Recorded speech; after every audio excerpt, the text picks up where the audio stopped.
FromSoftware's Sekiro Shadows Die Twice is an entertaining game, even if it's not necessarily the kind of game for you. Much like other FromSoftware games, there are tons of secrets and little details to discover. So without further ado, let's get into it. Please note, spoilers for many plot points and endings inbound. The Bell Demon. Sekiro is a pretty tough game, especially as you get further in, but there's a way to make it even tougher. When outside the fortress near the Underbridge Valley, follow the path to the first headless enemy. Run past it and you'll find a Shinobi escape door, which will take you to a special bell shrine on Mount Congo. Ring the bell and you'll receive the Bell Demon item, which makes the game harder but also increases the XP and Sen earned from enemies. To disable hard mode, navigate to the Bell Demon item in your inventory and simply use it. Antique map. You've probably been traveling all over the land of Ashina, but did you know there's a map? On the travel screen, press Y on the Xbox One controller or triangle on the DualShock 4. Lo and behold, a fetching antique map will pop up, showing you every location in relation to each other. Rice Lady and Confetti. The Rice Lady is a rather curious character, but Sekiro is a game full of them, so try bursting Amiibo Balloon of Wealth near her. This will trigger a special dialogue where the lady praises your devotion and awards you with some confetti. Yes, that's really it. Beating GENICHIRO at the start.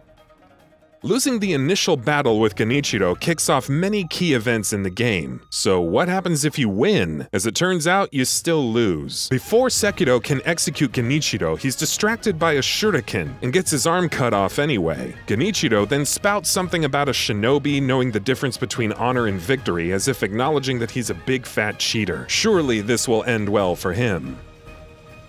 Breaking Bad.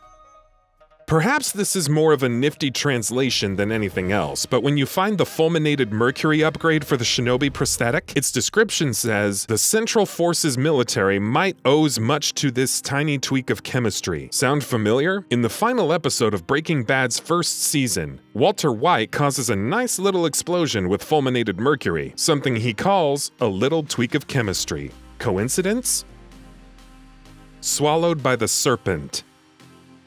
Remember your second encounter with the Great Serpent? After eluding it again, you can teleport back to the Senpu Temple and drop down to kill it for good with 2 death blows. However, if you hesitate on the second death blow, the serpent will actually swallow Sekiro whole and deposit him in the cave near the Guardian Ape.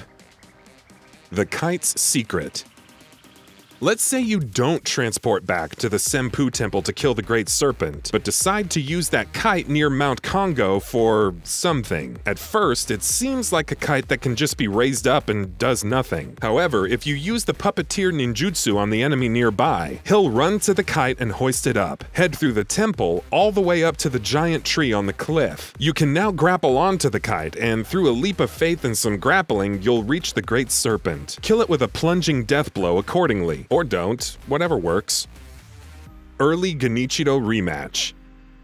No doubt you've run through a number of bosses and areas before finally going toe-to-toe with GENICHIRO at the top of Ashina Castle. But did you know there's a way to skip past several boss fights and go straight to him? Enter the gates of Ashina Castle, grapple up to the various rooftops from the right, get past that one screaming guy on the kite, and platform up a bit. It's really that easy.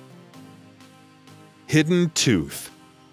Remember hearing about items that could be used to purposefully die and then resurrect for a potential tactical advantage before Sekiro launched? It's called the Hidden Tooth and is actually very easy to find. Once you gain the Mortal Blade, talk to Hunbei the Undying, the person you've been training with till now in the dilapidated temple. Inflict a death blow with the Mortal Blade at his behest and you'll receive the Hidden Tooth. Just keep in mind that you won't be able to train with him after that.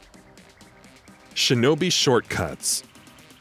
Secret routes and areas are key in FromSoftware titles, and Sekiro is no different. It has these Shinobi shortcuts, which are accessed by revolving doors when you hug the walls of certain areas. One such shortcut takes you to the Bell Demon in Mount Congo. Hirata Estate has another after you beat Juzo. Simply look around the main audience chamber for the wall, and it leads to confetti, a bead, and much more.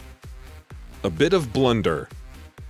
At one point in the first Hirata estates, you'll come across the owl himself, resting near the bamboo thicket slope. Before giving you the key, he says this line, "I'm afraid I made a bit of a blunder." There are many deeper implications to that line, but perhaps more important is how familiar it is. In Bloodborne, when meeting Eileen the Crow when she's friendly, her dialogue includes the line, "I'm afraid I've made a bit of a blunder." We will admit that this is not necessarily an Easter egg, but the familiarity definitely reminded us of Bloodborne.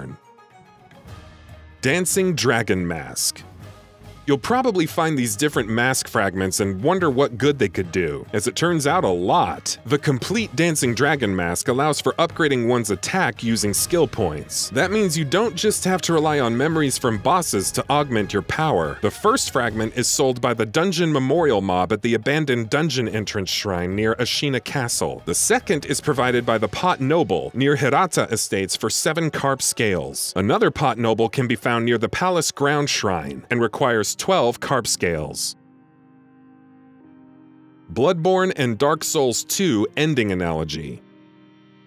In one of the endings, Sekiro kills Kuro to sever the Dragon Heritage bloodline for good. To atone for his actions, however, Sekiro replaces the sculptor, saving the Shinobi prosthetic for another one who seeks power. This will look familiar to fans of Bloodborne and Dark Souls. In Bloodborne, not fulfilling the right conditions will see the player meeting the Moon Presence and taking the place of Gehrman, the caretaker of the hunter's dream. Similarly, in Dark Souls 2, it's possible to take King Vendrick's place. This is more of a common theme than anything else, but it's nice to see FromSoftware adding them in. Purification ending special boss fight. Getting the best possible ending, the purification ending, is a pretty nuanced process, but perhaps most important is the fact that it requires heading to a completely different version of Hirata Estates, courtesy of the Father's Bell charm you get from Emma. It's here that you fight Owl Father, a much tougher version of the Owl boss fight. Increase that attack power if you want to win. Bloodborne's Parasite Farms. It may not be exactly the same as the Parasite Farm in the fishing hamlet of Bloodborne's The Old Hunters DLC, but the resemblance is striking. You'll eventually come across a location in Sekiro with lots of fish and/or slug things just piled together. Is it the same thing? Probably not. Is the resemblance, like so many others, striking? Yes, it is. And that about does it for this video. If you enjoyed what you watched and want to see more from GamingBolt, please hit the subscribe button. Also, don't forget to switch on the notifications bell icon next to it. That way you'll never miss any of our videos. Thanks for watching.